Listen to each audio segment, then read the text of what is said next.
Hello everyone, welcome to Under Visits. In today's video, we'll be discussing about some of the minor characters in horror movies who totally stole the show.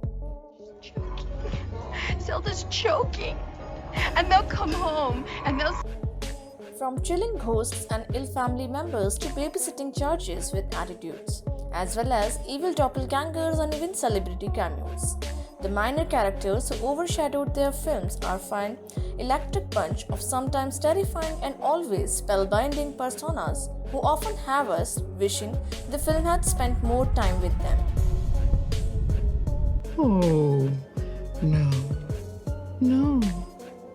No, no, no, no, no, no, no, no, no, no, no. Georgina.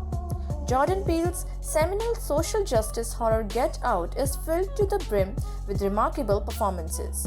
From Daniel's soulful Chris to the icy monstrous of Armitage family and their cold-hearted cohort as they harvest black bodies in a new kind of mental slavery. But the breakout performance that manages to stand above all the rest is Betty Gabriel's phenomenal turn as the Armitage's maid, Georgina, who we find out contains the brain of Grandma Armitage while her host body fights for autonomy. The Armitages are so...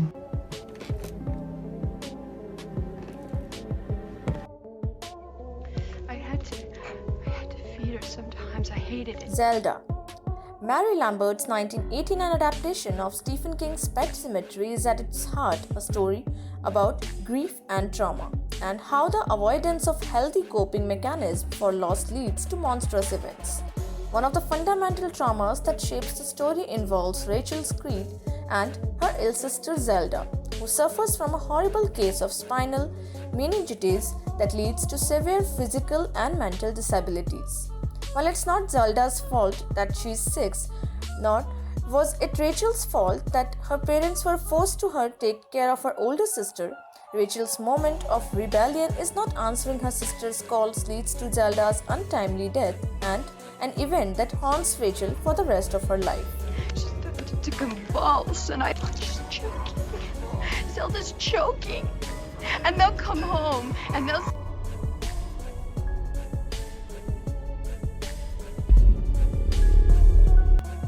The Moonlight Man. Once considered as unfilmable novel by Stephen King, director Mike Flanagan managed to make an almost perfect adaptation of Gerald's Game, a remarkably disturbing story about domestic violence and childhood sexual trauma that emerges after a sex game gone awry.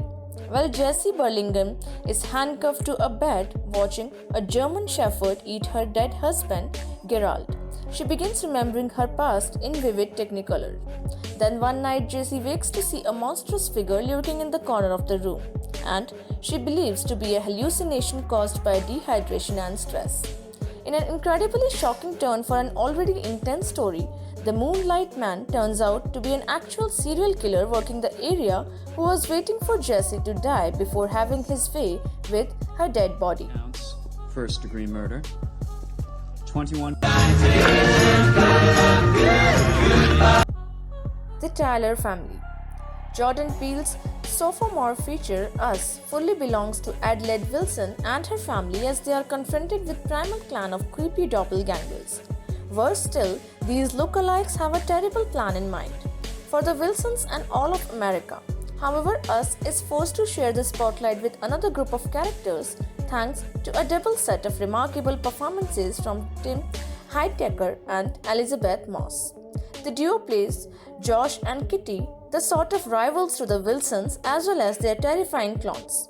Between Josh and Kitty's horrendous and toxic relationship, where Kitty openly discusses her desire to murder him and Josh piles her with liquor to shut her up, and then later the horrific Deathward version. These characters become oddly mesmerizing. Julia, turn it down. Turning down good vibrations You by chill. And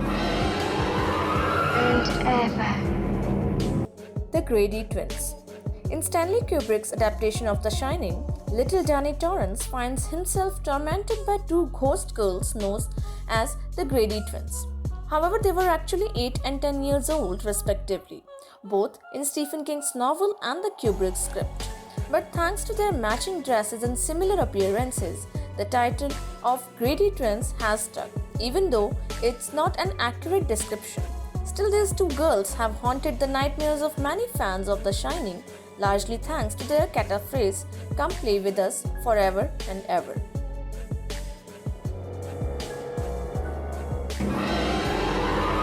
And ever.